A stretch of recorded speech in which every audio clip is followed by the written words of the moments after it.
Oke, teman-teman, kita mulai untuk tutorial webinar kita pada malam hari ini. Assalamualaikum warahmatullahi wabarakatuh. Salam sejahtera Waalaikumsalam. semuanya. Selamat malam untuk teman-teman semuanya yang sudah ikut bergabung di malam hari ini. Oke, pada sesi malam hari ini kita memasuki tutorial webinar yang ketiga untuk mata kuliah jaringan komputer ya. Di 2 minggu yang lalu kita sudah melaksanakan tutorial webinar yang kedua yang membahas berkaitan dengan tugas 1 atau tugas yang pertama ya, dan ada pemberitahuan terkait dengan pelaksanaan tugas ya. Untuk batas akhir pengumpulan tugas baik itu tugas 1, tugas 2 dan juga tugas 3 ada toleransi dari pihak Universitas Terbuka, yakni batas akhir pengumpulannya pada tanggal 1 Desember 2025 ya. Jadi nanti teman-teman yang belum mengumpulkan tugas 1 masih ada kesempatan untuk bisa mengunggah tugas 1 sehingga nanti mendapatkan nilai untuk penugasan. Ini coba saya cek dulu untuk hasil pengumpulan tugasnya. Oke, untuk tugas yang pertama, yang sudah mengumpulkan ada 12 ya. Ada ini terbaru, ada satu lagi tambahan, berarti total ada 13 yang mengumpulkan dari 20 mahasiswa. Ya, jadi masih ada 7 mahasiswa yang belum mengumpulkan. Silakan nanti bisa dimaksimalkan toleransi waktunya, jangan sampai nilainya kosong ya, karena untuk lulus dari mata kuliah berpraktek ya, termasuk mata kuliah jaringan komputer ini, 3 tugas itu harus diunggah semuanya, harus dikerjakan sesuai dengan batas waktu ya. Jadi jangan sampai melebihi. Kalau melebihi nanti tidak akan bisa karena sistem sudah terkunci dan tidak akan bisa unggah, otomatis nilai tidak akan bisa diberikan. Ya, jadi nanti untuk tugas 1 batasnya sampai 1 Desember. Sedangkan untuk yang tugas 2 atau yang saat ini juga sedang berjalan, ini yang sudah mengumpulkan ada 3 ya, dari 20 mahasiswa sudah ada 3 yang mengumpulkan. Jadi nanti selebihnya bisa segera dikumpulkan sebelum batas akhir dari tugas 3 ini nanti. Oke, dan untuk hari ini kita akan membahas untuk tugas yang kedua. Ya, jadi bagi teman-teman yang belum melaksanakan tugas 2 atau masih ada kendala, nanti bisa diikuti secara seksama terkait dengan praktikum yang nanti akan saya demonstrasikan. Barangkali nanti ada kendala atau ada pertanyaan, monggo nanti bisa disampaikan. Minta tolong ditutup pintunya, udah. Pintunya ditutup ruangnya.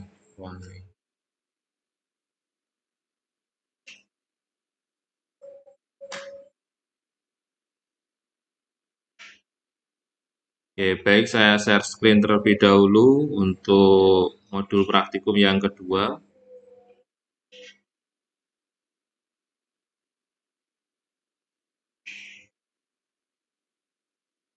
Oke, jadi berikut untuk modul praktikum yang kedua, dan ini yang harus kita laksanakan atau harus kita kerjakan ya.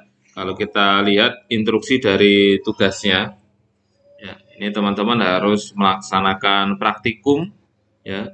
Jadi di sini tugasnya adalah silakan pelajari panduan praktikum tugas 2, kemudian praktekkan setiap materi yang dijelaskan, yaitu ada kurang lebih 20 perintah atau 20 sintak yang harus teman-teman praktekkan. Skor maksimalnya adalah 100 ya. Jadi nanti kalau dikerjakan semuanya sesuai dengan instruksi mendapatkan nilai maksimal. Kemudian di sini laporkan kegiatan praktek yang telah dilakukan dengan mengupload link rekaman video. Ya, jadi tugasnya harus didokumentasikan dalam bentuk rekaman video. Ya, karena ada di tugas 1 kemarin yang mengumpulkan tidak berupa video, tetapi berupa dokumen. Ya, dokumen bukan berarti kalau dokumen di dalamnya ada link video, oke, tapi itu dokumen tapi di dalamnya berisi step by step pengerjaan tugasnya. Jadi nggak ada bentuk link video ataupun dokumentasi dalam bentuk video, sehingga untuk nilai saya tidak bisa memberikan yang maksimal. Nah, sedangkan nanti untuk tugas 2 ini, teman-teman mohon dicermati ya, jangan sampai mengumpulkan juga dalam bentuk dokumen, ya, karena tugas 2 kan bentuknya praktikum, dan nanti bisa aja nanti hasilnya di screenshot, kemudian ditaruh di aplikasi Microsoft Word, kemudian di save as PDF, kemudian dikumpulkan bentuk dokumen. Nah, itu salah ya. Jadi pengumpulannya dalam bentuk link video. Link videonya bisa diunggah baik di YouTube, di sosial media, ataupun di platform-platform online yang lain. Yang penting ketika link itu dikumpulkan, saya bisa mengakses videonya. Saya bisa membuka videonya seperti apa sehingga saya bisa melakukan penilaian. Ya, yang harus termuat dalam video yakni ada identitas mahasiswa yang harus diperkenalkan di awal, kemudian menjelaskan hasil praktek yang telah dilakukan. Ya, oke, baik kita akan mempraktekkan dari yang pertama.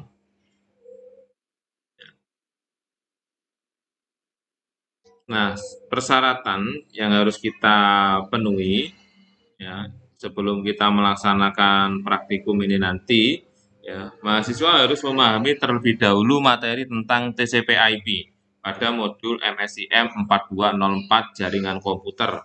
Ya, di aktivitas belajar yang sebelumnya ya sudah ada modul tentang TCP/IP.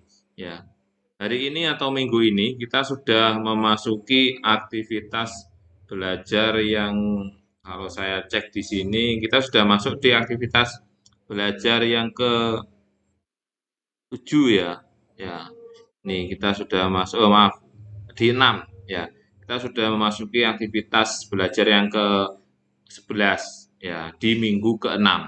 Ya, jadi kalau menurut jadwal atau agendanya kurang 2 minggu lagi untuk pertemuan kita pada mata kuliah jaringan komputer dan mungkin juga untuk mata kuliah yang lain ya. Jadi di minggu atau aktivitas belajar yang ke-11 ini ada tutorial webinar yang ketiga dan nanti di aktivitas belajar yang ke-14 atau di minggu terakhir, minggu ke-8 kita juga akan ada tutorial webinar yang keempat atau yang terakhir nanti. Informasi tutorial webinar nanti seperti sebelumnya akan saya share melalui pesan dan juga pada halaman pada aktivitas belajar yang keempat.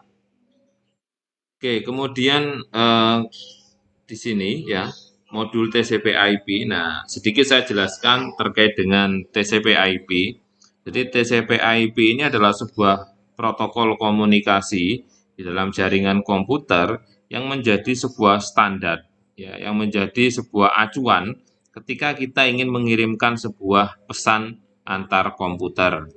Ya, jadi ilustrasinya ketika kita ingin berkomunikasi dengan teman kita, ya, misalkan saya, kemudian di sebelah saya ada teman saya, si Eko, ya, saya ingin berkomunikasi dengan Eko, maka ada sebuah protokol yang harus saya pergunakan agar komunikasi saya dengan Eko ini sama-sama bisa dipahami dan dimengerti. Jadi protokol komunikasinya yang pertama, secara aturan, saya harus mengeluarkan suara yang dapat didengar oleh Eko. Itu aturan yang pertama. Kemudian aturan yang kedua, apa yang saya ucapkan harus bisa dimengerti oleh si Eko. Ya, jadi meskipun saya bersuara keras, tetapi kalau saya menggunakan bahasa yang tidak dipahami oleh Eko, ya sama saja. Ya, artinya maksud dan tujuan dari komunikasi saya tidak akan tersampaikan kepada si Eko. Nah, konsep itulah yang juga diterapkan dalam jaringan komputer dengan menggunakan protokol komunikasi TCP/IP. Ya, TCP/IP menjembatani dan menstandarisasi komunikasi-komunikasi antar komputer.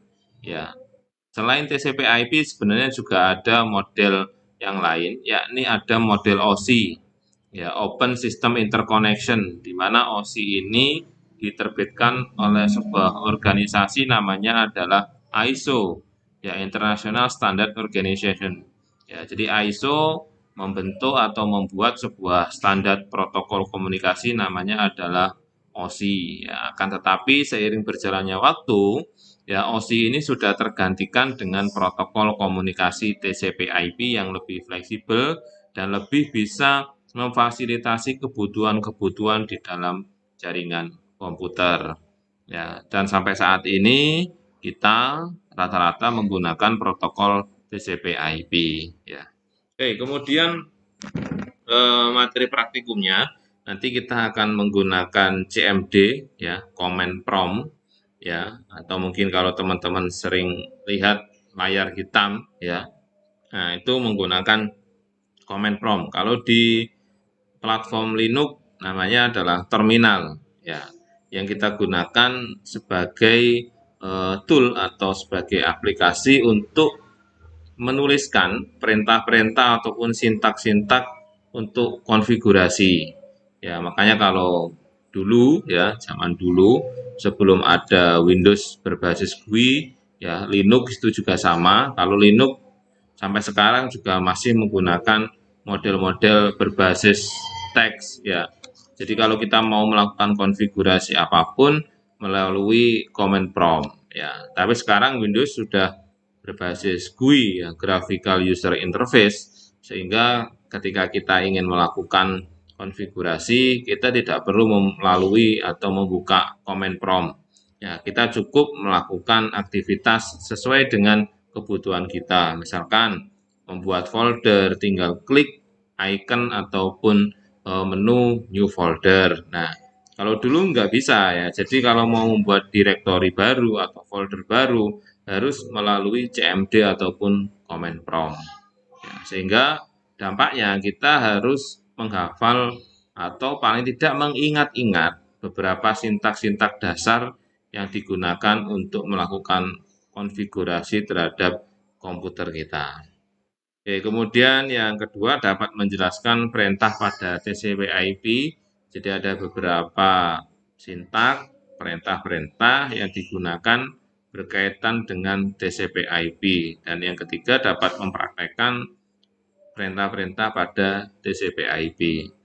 Untuk tugas 2, ini kalau saya amati tugasnya relatif lebih mudah dibandingkan tugas yang pertama, ya. Karena tugas yang pertama itu memerlukan alat dan bahan yang mungkin tidak banyak dimiliki oleh teman-teman, ya. Jadi harus menyiapkan kabel, harus menyiapkan tang krimping, harus menyiapkan LAN tester sehingga tidak semua teman-teman memiliki perangkat-perangkat itu.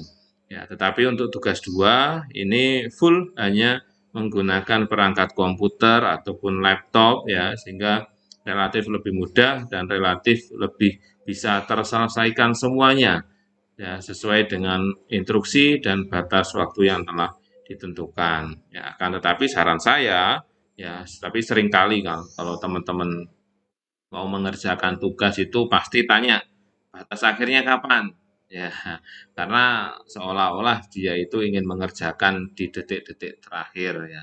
Jangankan kalian, ya, saya pribadi pun juga sama. Kalau misalkan ada deadline atau ada tugas, ya pasti tanya kapan terakhirnya. Oh, masih jam 23.59, ya, masih ada beberapa jam lah, ya, biasanya gitu, ya. Kalau nggak kepepet gitu nggak muncul kesaktiannya, biasanya seperti itu, ya.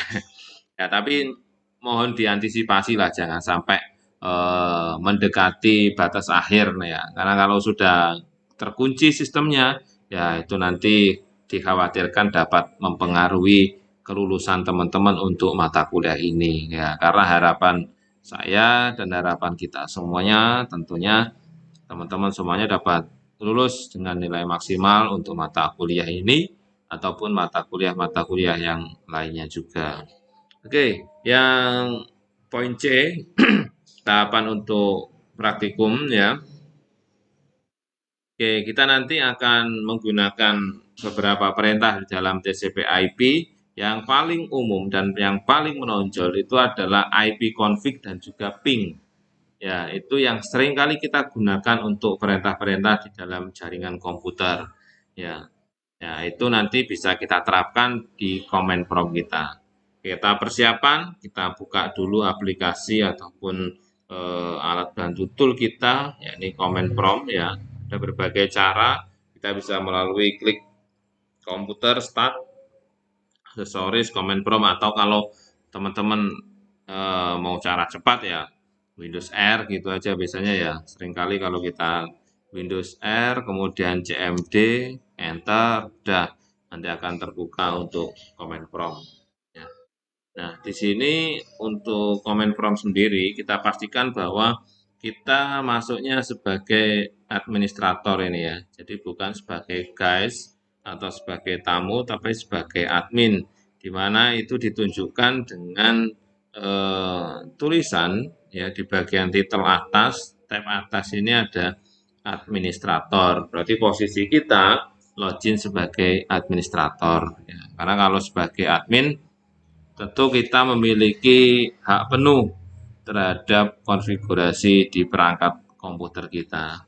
Ya, oke. Untuk yang pertama, di sini kita mencoba untuk menggunakan perintah CD, ya, CD atau CD. Ya, ini sebenarnya tidak ada kaitannya dengan TCP/IP. Ya, karena CD ini digunakan untuk melakukan perpindahan direktori ya ataupun folder. Ya, jadi ini enggak ada kaitannya dengan jaringan komputer ya, hanya bisa kita gunakan untuk memanipulasi atau melakukan manajemen pengolahan terhadap file dan juga folder ataupun file dan juga direktori. Ya, oke kita coba aja ya. Kita coba karena di praktikumnya juga harus ini ya, coba ya. CD. Nah, seperti ini. Ya. Nah, ada beberapa sebenarnya kalau kita mau pakai yang lain ada CD titik-titik seperti ini back. Ya, kalau di folder itu atau di Windows Explorer itu back.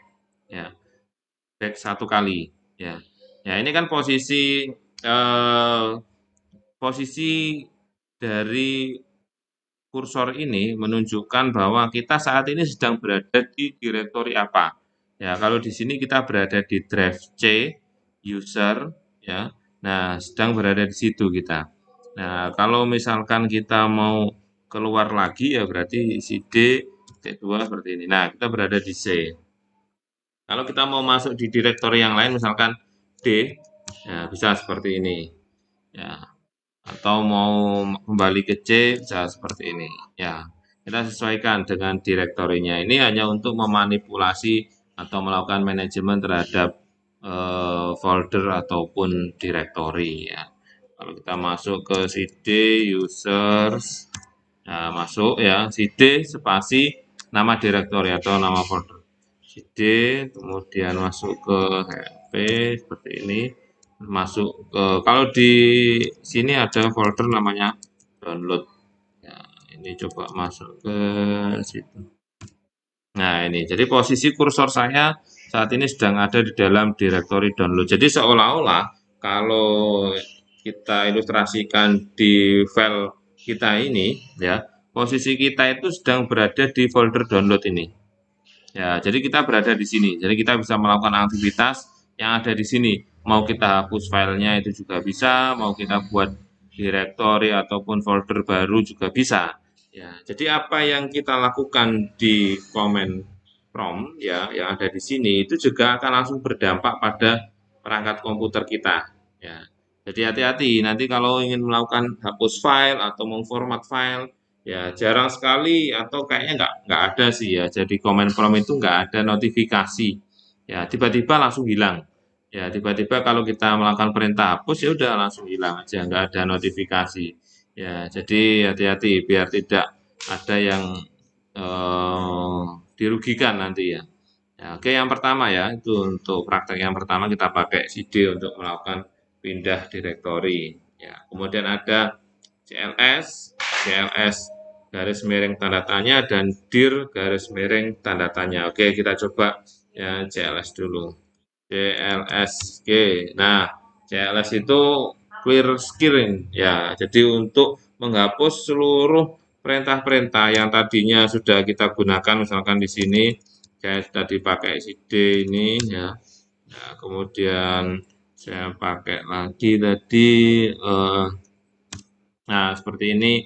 Jadi kalau saya ketik CLS, dia akan menghapus seluruh layar atau seluruh perintah yang ada di screen dari command prompt-nya. Semuanya akan hilang. Kemudian kalau CLS garis miring tanda tanya, nah ini menunjukkan informasi ya terkait dengan CLS itu apa? CLS itu clear the screen. Ya, kalau kemudian ada dir garis miring tanda tanya, nah ini lebih banyak lagi informasinya. Jadi lambang ataupun bentuk simbol dari tanda tanya ini merupakan bentuk help ataupun bantuan. Ya, jadi kalau kita masukkan di sini ada banyak sekali informasi-informasi yang bisa kita baca di sini ya. Nah, cuman hati-hati ya, seperti yang saya sampaikan tadi, ketika kita salah memilih konfigurasi di sini, khawatirnya berdampak langsung ya terhadap konfigurasi di komputer kita. Ya. Oke, kemudian kita sudah mempraktekkan ya dari 1 sampai 4. Jadi nanti apa yang tampil di dalam hasil praktikumnya yaitu itu berarti sudah hasilnya. Ya, yang nggak akan ada muncul aplikasi baru atau apa ketika kita ngetik perintah ataupun sintak, nggak ada. Jadi yang muncul hanya informasi berbasis teks yang nantinya akan langsung tampil di layar dari command prompt-nya itu sendiri. Ya. Oke, kemudian yang berikutnya, oke, kita sudah masuk ke bagian yang berkaitan langsung dengan jaringan komputer ya. Nah, ada perintah menggunakan ipconfig dan juga menggunakan ping. Untuk menjaga kualitas jaringan agar tetap baik, sistem operasi khususnya Windows telah menyediakan perintah yang bisa dimanfaatkan untuk menganalisis kualitas jaringan tersebut. Ya, ada ipconfig dan juga ada ping. Ya, dan kemudian di sini ada yang disebut dengan DHCP ya ini ya, ada DHCP dan juga DNS. Ya, ini DHCP adalah sebuah sistem pemberian alamat IP secara otomatis. Ya, ilustrasinya seperti ini. Kalau misalkan teman-teman lagi ke kampus atau lagi nongkrong di kafe atau lagi ada di tempat-tempat umum di mana di situ ada jaringan WiFi, ada hotspot, teman-teman tersambung ke situ. Nah, tanpa melakukan setting IP address, teman-teman akan langsung mendapatkan IP secara otomatis. Nah, itu disebut dengan konsep DHCP server. Jadi server atau pusat atau yang menjadi pangkalan data, dia akan memberikan IP secara otomatis terhadap komputer-komputer yang tersambung ke jaringannya. Selama kita masih mendapatkan kuota IP address. Ya, kenapa ada kuota? Karena biasanya di beberapa tempat ada pembatasan jumlah user. Ya, kenapa dibatasi? Untuk memaksimalkan akses internet. Ya, karena beberapa tempat terkadang kalau di loss ya atau tidak ada pembatasan user, biasanya jaringan komputer itu cenderung akses datanya lebih lemot ya atau relatif lebih rendah dan lemah ya sehingga nggak akan bisa kenceng ya makanya perlu dilakukan pembatasan ya, sehingga bisa memaksimalkan akses data sehingga tetap berada di posisi yang optimal. Nah, itu aja sih alasannya. Ya, itu yang sering kali terjadi. Jadi kalau dibatasi 30 user, ya maka yang bisa tersambung hanya sebanyak 30 user. Melebihi dari 30 sudah nggak bisa, kecuali ada user yang logout ya, atau yang disconnect, kemudian baru kita join di situ. Kita bisa menggantikannya. Itu konsep dari DHCP. Kemudian kalau DNS, Domain Name System, ini adalah sebuah mekanisme di dalam jaringan internet atau di jaringan internet maupun jaringan komputer yang memfasilitasi alamat-alamat IP itu untuk dikonversi menjadi sebuah nama domain. Ya, kayaknya ada domain kalau kita berbicara tentang internet kan ada hosting dan domain ya, di mana domain ini adalah nama dari website kita. Contoh misalkan seperti facebook.com, google.com, Instagram. Nah, itu adalah nama domain. Ya. Sehingga dengan menggunakan konsep DNS, Ya, yang Google itu sebenarnya kan dia juga merupakan alamat IP. Ya, tetapi kalau kita harus menghafalkan berapa IP-nya Google, berapa IP-nya Facebook, berapa IP-nya Instagram, ya tentu sifat manusiawi kita akan lebih susah ya menghafal sebuah alamat website itu kalau menggunakan alamat IP ya. Jadi misalkan 172.16.10.1 itu miliknya Google misalkan seperti itu. Kemudian kalau Instagram 100.10.10.1. Nah, kita akan lebih susah untuk menghafal seperti itu. Maka ada sebuah mekanisme namanya adalah DNS. Ya, membantu kita untuk lebih mudah untuk mengingat-ingat nama dari sebuah website. Oke, kemudian yang pertama, sini akan kita coba kita pakai ipconfig ya. Oke, kita coba ketik di sini. Kita clear dulu ipconfig. Ya, oke di sini di ipconfig ada beberapa informasi yang kita dapatkan.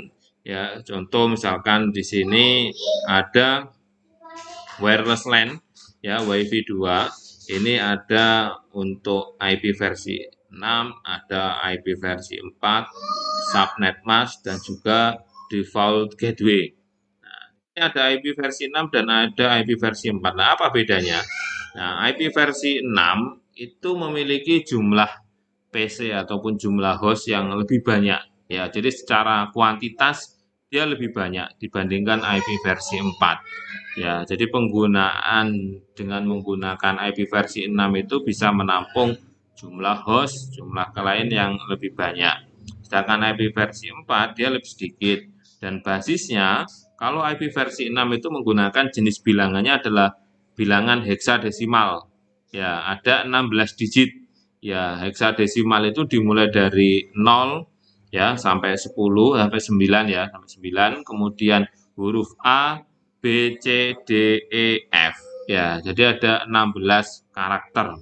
Ya, sedangkan kalau IP versi 4 itu menggunakan basisnya adalah bilangan biner. Ya, bilangan yang hanya terdiri dari dua karakter, yakni 0 dan 1, yaitu IP versi 4. Ya, sehingga diilustrasikan kalau IP versi 4 itu biasanya kalau bilangan binernya 111.00010 dan seterusnya. Seperti itu contohnya. Ya, dan saat ini rata-rata yang paling gampang dan paling mudah kita terapkan adalah IP versi 4. Ya, apalagi kalau hanya sekedar membuat jaringan dalam satu gedung, ya, jaringan dalam satu laboratorium, itu IP versi 4 saja sudah sangat cukup ya, sangat bisa memfasilitasi penggunaan jumlah hostnya. Ya. Oke, kemudian ada subnet mask juga. Subnet mask ini satu paket ya dengan alamat IP ya. Subnet mask ini juga menunjukkan jumlah host ataupun jumlah klien. Ya, maka ada pembatasan tadi ya, pembatasan user itu dilakukan dengan melakukan konsep perhitungan subnetting. Ya, ini kalau kita berbicara lebih jauh, teman-teman nanti bisa belajar bagaimana konsep subnetting itu ya. Subnetting melakukan pembatasan ataupun pembagian jumlah host ya, sehingga jumlah host yang terlalu besar itu bisa dipecah menjadi beberapa bagian. Ya, ilustrasinya adalah seperti ini. Kalau misalkan kita punya jumlah mahasiswa dalam satu kelas itu ada jumlahnya 100. Nah, kalau 100 itu kita ingin menyampaikan sebuah informasi, tentu informasi itu harus disampaikan dengan keras sehingga 100 orang bisa mendengar. Ya, kita butuh alat bantu, kita butuh mekanisme yang pas ya sehingga informasi ini bisa terdengar oleh 100 mahasiswa. Ya. Nah, ini kan berarti butuh beberapa tambahan-tambahan alat ya. Nah, agar tidak ada tambahan-tambahan alat ini, maka kita memecah atau membagi jumlah kelasnya menjadi kelas-kelas kecil. Kita bagi menjadi 20, 20, 20 sehingga akan terbentuk menjadi 5 kelas. Ya, dengan adanya 5 kelas ini kita lebih mudah untuk menyampaikan sebuah informasi. Ya, nggak perlu tambahan mikrofon, nggak perlu tambahan sound system, ya, sehingga kita bisa menyampaikannya dengan lebih mudah. Nah, dan pesan juga tersampaikan dengan sangat baik. Ya, nah itu adalah konsep subnetting ya, contohnya seperti itu. Jadi kalau kita ingin mengontrol sebuah jaringan yang besar, tentu kita membutuhkan perangkat tambahan yang banyak. kita juga butuh ekstra dalam pengawasan. Maka untuk menghindari hal-hal itu, kita pecah menjadi beberapa bagian yang lebih kecil untuk memudahkan kita dalam melakukan kontrol. Oke, ini sudah ya di bagian IP config ya. Nah, pemberian alamat IP itu kalau kita cek di bagian komputer itu kita masuknya di kontrol panel ya. Di bagian kontrol panel, ini saya close dulu. Ya, kalau kita ingin memberikan alamat IP di komputer kita masuk di kontrol panel. Kemudian kita bisa masuk di bagian network and internet. Kemudian network and internet setting atau view ini bisa. Nah, kita bisa masuk ke change adapter setting. Nah, di sini ada beberapa perangkat hardware ya. Ya, ada Ethernet 2, local area connection, virtual box, ini karena saya install aplikasi. Ya, ada WiFi. Nah, ini untuk perangkat WiFi saya ya. Di sini saya tersambung ke salah satu WiFi yang ada di rumah saya. Ya, kalau kita cek di sini ini alamat IP-nya. Nah, di sini untuk internet atau WiFi-nya, nah ini saya pilih yang automatic. Karena saya mendapatkan alamat IP itu secara otomatis ya. Kalau kita cek di sini kan ini alamat IP yang saya dapatkan untuk yang WiFi ini ya WiFi ya. Nah, ini alamat IP yang saya dapatkan yakni 192.168.1.12 subnet masknya ini.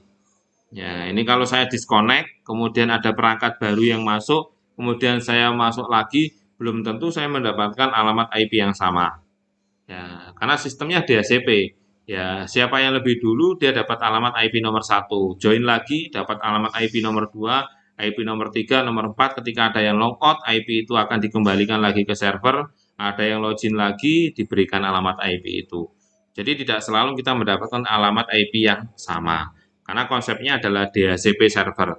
Tapi kalau kita konsep IP-nya pakai manual ya, kalau manual ya kita ngekliknya di sini nanti kalau manual. Nah, ketika kita klik properties, nah kita pilih yang ini, yang kedua ini. Ya, coba saya ilustrasikan di sini ya, di yang bagian local area connection ini. Nah, ini kalau yang pakai manual. Kita inputkan 192, 168, 10, 10 dan seterusnya ya, sesuai dengan bagaimana aturannya. Ini manual ya.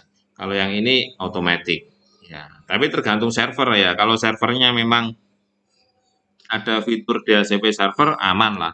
Tapi kalau servernya nggak ada fitur DHCP server ya otomatis harus memberikan alamat IP dengan manual ya. Oke, itu cara untuk memberikan alamat IP dan cara melihatnya seperti apa. Oke, kemudian perintah yang berikutnya di sini juga ada ipconfig all ya. Nah, ipconfig slash all. Oke, nah ini lebih banyak lagi yang ditampilkan informasinya. Ya, termasuk di sini juga ada physical address. Ya, physical address itu adalah sebuah nomor atau sebuah alamat ya yang biasanya kita sebutnya itu MAC ya, MAC address ya. MAC address atau physical address itu adalah sebuah alamat yang menjadi identitas dari perangkat jaringan kita. Ya, kita punya LAN, kita punya WiFi, kita punya switch, punya hub, punya router. Mereka semua punya MAC address dan MAC address itu sifatnya paten. Ya, jadi nggak akan bisa berubah. Ya, beda dengan IP. Kalau IP itu kan bisa berubah-ubah. Ya, kalau MAC address itu seolah-olah seperti bawaan pabrik ya. Jadi kalau kalau di perangkat HP itu seperti email lah. Ya, nomor email itu kan bawaan pabrik ya. Jadi kalau perangkat smartphone kita punya IP 12345 ya udah emailnya akan itu terus. Ya, itu untuk ya kalau di motor, mobil kan juga ada nomor rangka, nomor mesin ya itu ya. Nah, ini MAC address. Ya, MAC address itu seperti nomor rangka atau nomor mesin dari perangkat kita. Jadi sifatnya unik dan setiap komputer tidak akan sama untuk alamat ininya, MAC address-nya ya. Nah, oke, kemudian perintah yang berikutnya, oke, ada ipconfig garis miring tanda tanya. Ya, Ini tampilannya seperti ini, lebih banyak lagi. Ya, oke, kita coba ipconfig, terus tanda tanya. Nah, seperti ini. Nah, ada informasi-informasi yang bisa kita dapatkan di sini. Ya, nah ini dari atas. Ini ada renew, ada flush DNS. Ini yang praktek berikutnya kan seperti ini ya. Ada renew, garis miring renew, slash DNS, show classic ID, ya set class ID, ya dan seterusnya. Ini bisa kita praktekkan. Ya, cuman ya itu tadi, hati-hati ketika salah mempraktekkan, khawatirnya nanti akan mereset atau merubah settingan yang ada di komputer kita, tapi kita nggak sadar mana yang kita rubah. Ya, karena ini berbasis teks, ya kita nggak akan bisa melihat perubahannya secara langsung. Kok tiba-tiba disconnect, internetnya nggak bisa, tiba-tiba seperti ini ya, kemungkinan karena pengaturan-pengaturan yang kita lakukan. Tapi untuk yang di tugas praktikumnya ini aman semua sih. Ini kalau mau dicoba aman semua, nggak akan berdampak pada perangkat komputer kita. Ya. Ini nanti bisa teman-teman coba. Ini ipconfig release untuk mereset, ya, melepas atau mereset semua settingan IP address. Apabila perintah ini dijalankan, maka konfigurasi IP address komputer Anda akan menjadi kosong. Nah, kalau yang ini untuk saat ini saya belum berani mencoba. Ya, karena kenapa? Karena di sini ada tulisan perintah ini dijalankan, maka konfigurasi IP address komputer Anda akan menjadi kosong. Khawatirnya ini nanti disconnect ini. Ya, nanti tutorial webinarnya ke close ini nanti. Jadi saya belum berani nyoba. Cuman kemarin waktu saya coba aman sih ya, tampilannya ya, kurang lebih seperti ini. Ya, nah ini kan hilang semua ini ya. Settingan IP-nya hilang. Ya, nanti kalau hilang ya disconnect ini nanti tutorial webinarnya. Ya, cuma nanti untuk tugasnya aman sih ya. Nah, setelah itu ada ipconfig renew. Ini digunakan untuk menetapkan alamat IP baru pada semua adapter jaringan. Ya, tadi kan di sini ada di kontrol panel. Nah, ini kan adapter-adapter ini ya, semuanya kan adapter jaringan. Ya, ini ada perangkat, ya perangkat fisiknya lah adapter itu ya. Nah, ini kalau salah satu kita disable, contoh kayak gini di disable, ya maka dia nggak akan aktif ya seperti ini. Ini kalau WiFi jangan di disable dulu lah ya, nanti disconnect ini nanti WiFi-nya. Ya, ini bisa disconnect disconnect ya. Atau mau di enable, nah coba di enable juga. Nah, oke.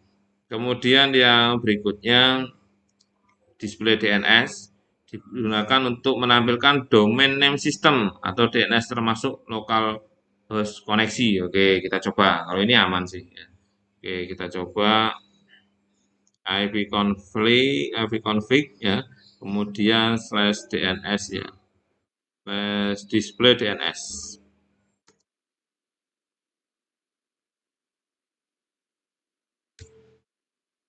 Ya, cukup banyak domain name system yang pernah dikunjungi. Ya, yang pernah diakses dari perangkat komputer saya. Ya, cukup banyak munculnya. Cuman memang tidak semua ya, tidak semuanya. Tapi ini cukup banyak. Ada beberapa karena dibatasi ya. Kalau dimunculkan semuanya ini nggak selesai-selesai. Oke, kemudian ada flush DNS, mengosongkan atau mereset DNS case ya. Jadi apa ya semacam case itu bekas-bekas atau sampah-sampah ya yang mengganggu. Ya.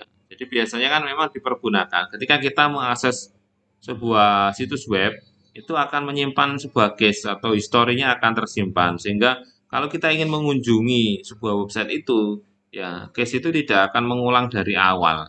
Ya, sehingga kita bisa mengaksesnya lebih cepat. Ya, pertama kali mengakses Facebook dengan akses yang kedua, ketiga, dan keempat itu akan lebih cepat akses yang berikutnya, berikutnya, berikutnya. Ya, karena sudah mengenal komputer kita, historinya sudah menyimpan. Ya, ada case-nya.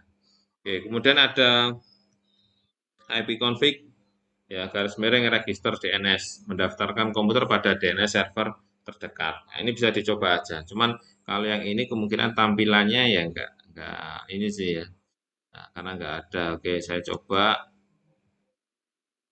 Ini saya paste aja di sini bisa. Nah, munculnya ya gini nanti.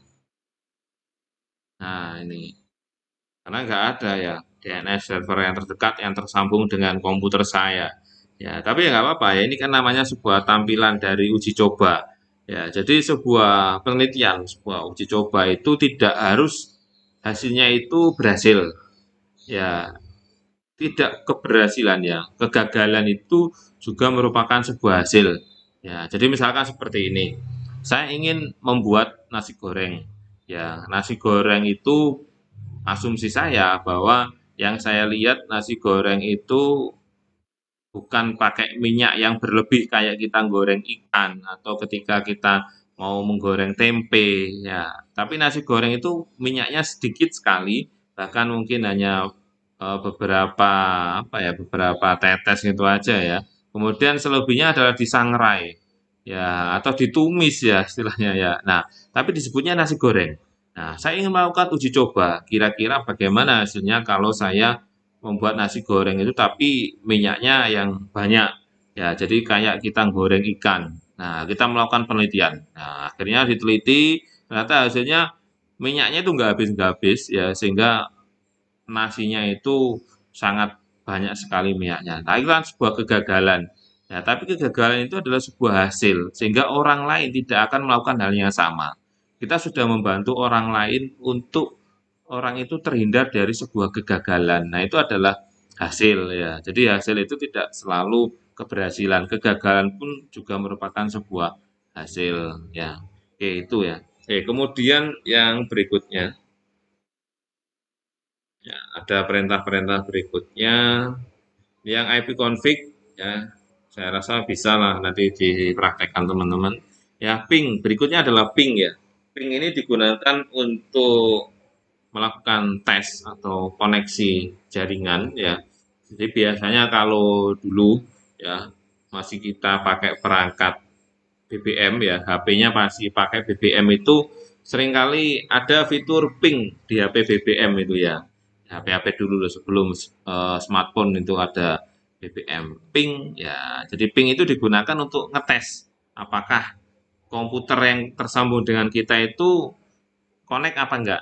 Ya, jadi kalau di HP apakah HP atau teman kita yang kita hubungi itu lagi online apa enggak. Ya, makanya sekarang kan juga gitu, teman-teman kalau misalkan ngetes gitu ya, temennya itu masih ada atau enggak, masih online atau enggak, kirim WA itu ping gitu ya. Ya, kalau mending masih ping ya, kadang cuman P gitu aja ya. Nah, itu juga digunakan untuk ngetes ya, apakah lagi online atau enggak. Ya, kalau centang dua ya warna abu-abu oh berarti online, cuman belum dibaca. Ya, centang dua warna biru oh sudah dibaca tapi nggak dibalas. Ya, ternyata update status ya. Nah, itu hati-hati ya teman-teman yang kayak gitu ya. Oke, jadi itu ping digunakan untuk melakukan tes jaringan. Ya, ini juga sama. Kalau kita pakai fitur ping di komputer juga sama ya. Contoh di sini saya ping ya. Ping spasi alamat IP tujuan. Ya. Jadi kalau komputer kita tersambung dengan beberapa perangkat komputer yang lain, maka kita bisa melakukan ping spasi alamat IP tujuan. Contoh 192.168.10. Saya clear dulu biar bersih ya. Ya, misalkan ping 192.168.10.1. Oke, saya ping seperti ini. Ya, kemudian enter. Nah, hasilnya apa? Hasilnya adalah request timeout. Ya, kenapa demikian? Karena alamat IP ini tidak tersambung dengan komputer saya, maka jawabannya adalah request timeout. Ya, atau bisa dikatakan ketika jawabannya seperti ini menunjukkan bahwa komputer kita memang tidak tersambung dengan IP ini. Ya, tapi kalau saya misalkan ping ke google.com ya. Nah, karena saya juga tersambung dengan internet, maka hasilnya adalah seperti ini. Ya, jawabannya adalah replay from 1.142.251.12.102. Nah, ini kan saya ngeping ke Google nih. Ya, jawabannya replay. Ya, ternyata di sini tertulis jawaban itu dari 142 dan sekian. Oh, ini berarti 142.251 ini adalah IP dari Google. Ya, nah ini adalah konsep DNS tadi ya. Jadi contoh, jadi alamat IP Google itu IP-nya adalah seperti ini, 142.251.12.102. Nah, ini kalau misalkan saya rubah ping-nya Ya, ping 142.251.12.102, saya enter. Nah, jawabannya juga sama, replay. Nah, artinya agar kita lebih mudah menghafal alamat-alamat itu, dipakailah DNS ya, google.com, Facebook, Instagram, Twitter, X ya. Ya, kalau kita pakai alamat IP, kita sulit untuk menghafal banyak sekali angka-angka IP-IP yang harus kita hafalkan. Ya. Oke, ping ya, jadi jelas ya. Ada juga yang praktikumnya yang ping ini ya, ping minte ya, google.com minte. Ini untuk melakukan ping secara terus-menerus ya. Jadi dia akan terus memberikan jawaban sehingga kita bisa ngecek nih kalau jaringan kita terputus, kapan terputusnya, di detik keberapa ya, sehingga kita bisa memantaunya di sini. Ini kalau nggak kita hentikan atau nggak kita close ya ini akan terus berjalan seperti ini. Ya, kita bisa pakai Ctrl C untuk menghentikan. Oke, ini sudah praktek yang ini untuk yang ping. Ya, saya rasa juga bisa teman-teman untuk mempraktekkan relatif mudah sampai bawah. Banyak sekali untuk ping-ping yang lain. Ini yang tadi ping minte untuk melakukan ping secara terus-menerus. Ya. Oke, kemudian nah, ada juga perintah netstat ya untuk melihat statistik jaringan. Ya, netstat E untuk menampilkan paket yang dikirim dan diterima. Oke, kita uji coba ya. Ya, netstat dulu. Nah, ini untuk statistik jaringannya ya. Ya, statistik jaringan kita tunggu untuk hasilnya yang ditampilkan ya. Nah, ini ada beberapa alamat IP, TCP ya, protokol komunikasi tadi ya. Ini kita pakai TCP IP ya, ada IP ini yang ada pada adapter yang di komputer saya ya. Dan statusnya adalah stabil semuanya. Oke, ada yang close wide juga ya, dan seterusnya. Ini kita hentikan. Nah, kemudian ada juga perintah yang netstat min E ya, kita coba min E. Nah, ini untuk mengidentifikasi informasi terkait dengan pengiriman dan juga penerimaan data. Oke, nanti bisa dipraktekkan. Oke, dan seterusnya. Kemudian perintah-perintah yang berikutnya ada tracer juga, tracer dan padding. Ini tracer untuk melakukan pelacakan ya terhadap jaringan atau koneksi jaringan kita ke arah mana saja. Misalkan kita ke tracer microsoft.com ya. Oke, kita praktekkan tracer www.microsoft.com.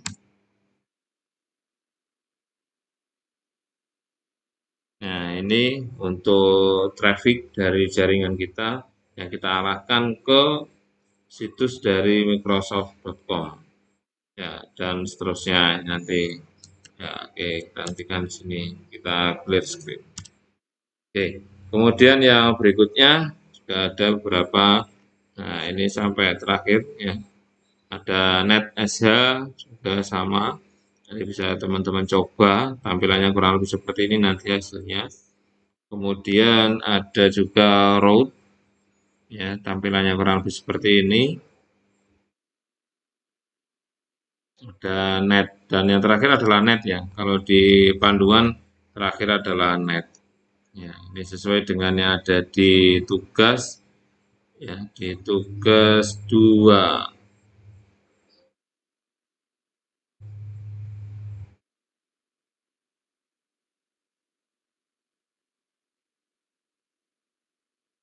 Ya, yang ada di tugas 2 terakhir adalah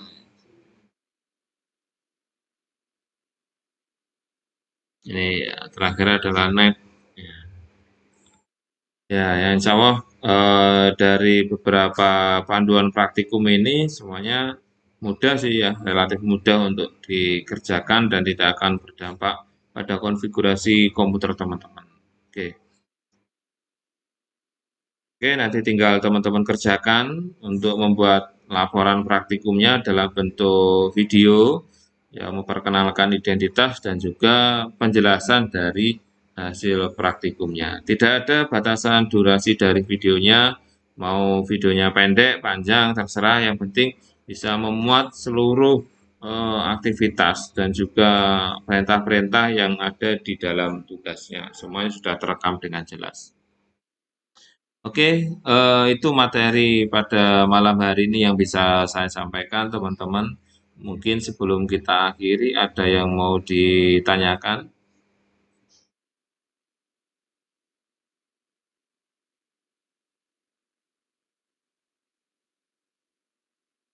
Izin Pak, Ya, silakan.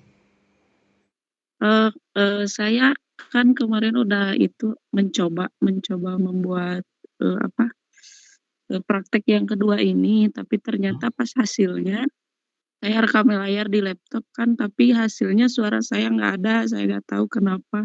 Bisa nggak Pak? Boleh kalau misalkan penjelasannya pakai tulisan gitu, nggak apa-apa atau pakai voice voice over gitu. Ya, monggo dipersilakan aja nanti, nggak apa-apa nanti ya. Daripada nanti harus membuat video ulang mungkin ya. Nah, mungkin bisa ditambahkan bentuk teksnya atau seperti apa. Yang penting bisa ada penjelasan lah dari videonya itu seperti apa nanti. Seperti itu aja nanti. Ya, baik. Terima kasih Pak. Oke, sama-sama. Ada lagi yang lain? Sudah cukup?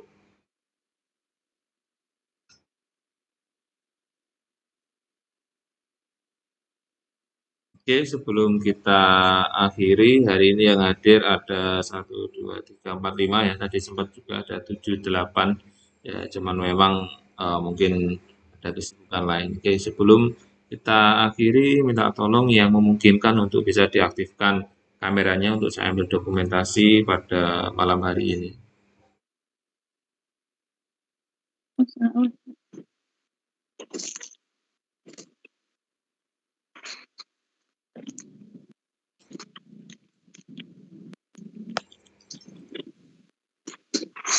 Oke, baik. Saya hitung. 1, 2, 3.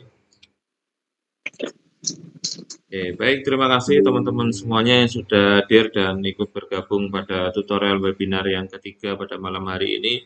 Mudah-mudahan sedikit yang kita sampaikan dan kita pelajari bermanfaat untuk teman-teman semuanya dan mudah-mudahan teman-teman semuanya senantiasa diberikan kesehatan dan diberikan kelancaran dalam menjalankan studinya. Oke, kurang lebihnya saya mohon maaf. Saya akhiri. Wassalamualaikum warahmatullahi wabarakatuh. Waalaikumsalam. Waalaikumsalam warahmatullahi wabarakatuh. Terima kasih, Pak. Oke.